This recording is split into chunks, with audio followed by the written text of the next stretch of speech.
Iyon mga kasonic. So sa mga naghahanap dyan ng imbrek, eto, i-out ko na lang muna to.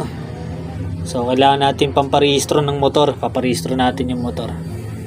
So ayan, naka-personal band din natin yan. Ayan, Sonic Loop. So naka-NHPC siya na pang SDR.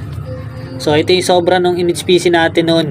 Hindi na natin naisuksok noon, kaya sinuksok na lang natin sa kanya. So bata pa tong ibon. Nasa ano pa lang to. Ay, makita nyo, maglulugon pa lang. Siguro nasa 2 months. Mahigit. Yan. So ang nanay niya, papakita natin dyan. Yan. Kanyang nanay, yan, si Johnson Imbrek. At ang kanyang tatay, eto. Ayan, si Red Eyes. Direct kay Marcos Loop yan, mga Sonic, yung kanyang tatay. So yung nanay niya is direct kay Giraffe ng Licaros. So yun, PM nyo ako,